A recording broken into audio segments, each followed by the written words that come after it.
Ladies and gentlemen, Kim here. Welcome to the daily update.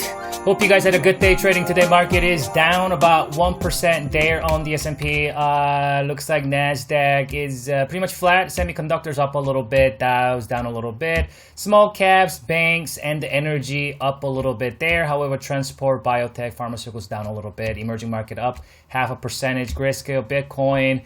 Gold, silver, miners, flat, a little bit down or up type of day. Dollars up a little bit. Oil up a little bit. Treasury bond down.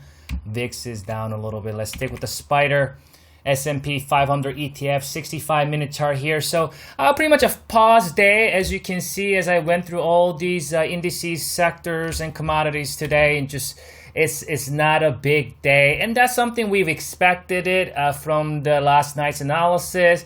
We talked about how we're overbought and the market needs to cultivate that higher low. So I given you this level 422.55 on the last night's analysis. It looks like we got right there. We closed the day right on that 422.60 looks like, and we're just retesting this level. And market always likes to give you that little, this little suspense, like, are we gonna bounce from here? Are we gonna retest at my short-term moving average, right?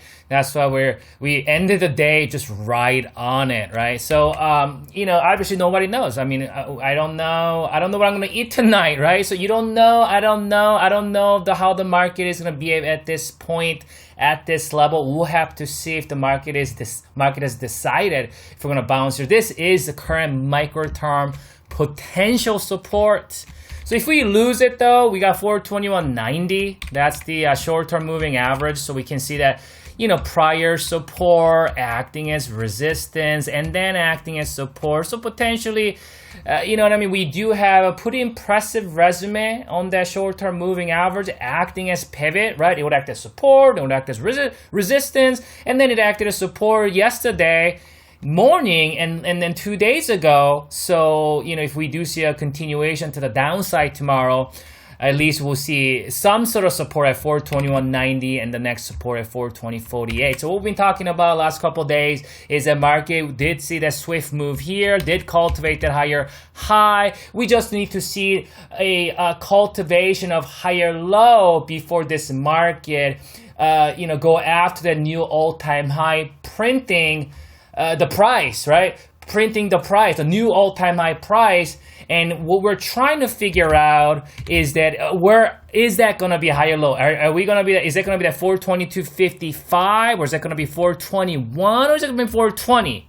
Or could it be, my short to mid-term moving average at 419, right? See, that we don't know. That's what we're trying to figure out, right? We first have to know how the market is going to behave in some of these vicinities, some of these supports that I've laid out for you. And so I think, buyers could bounce from here at some of these level, but it's difficult to say. It's not a whole lot we can do at this point. So let's see if we can extract any more information from the oscillator. Maybe we'll get a little bit better idea, right? So the oscillator did see a cross, and that's something that we anticipated, right? Because we was at an overbought level, so we're pulling back. We talked about the fact that oscillator crossing down doesn't always mean that's the top, right? Because basically what the market's trying to do is trying to find that higher low. At some point, if we do see a higher low, what the oscillator could do, we could see a bounce like this, right? And then get back up and have another leg higher, right? That's what we're trying to figure out. And obviously, if you're a bear here, there's a lot of levels that you need to go through. That's 422.55. The short term is just underneath it. We got 420, and then we got the short to mid term moving average of 419. Ultimately, that gap needs to be taken out. That's pretty far away. What it looks like, but you know how the bears are. When they come, there's some kind of shenanigan, gap down, 2% down there.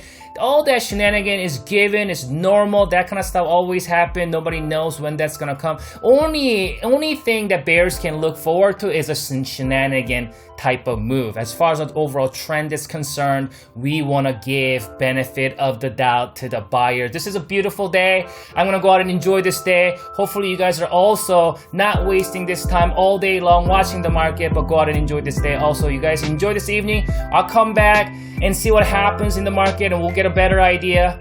Good luck trading tomorrow.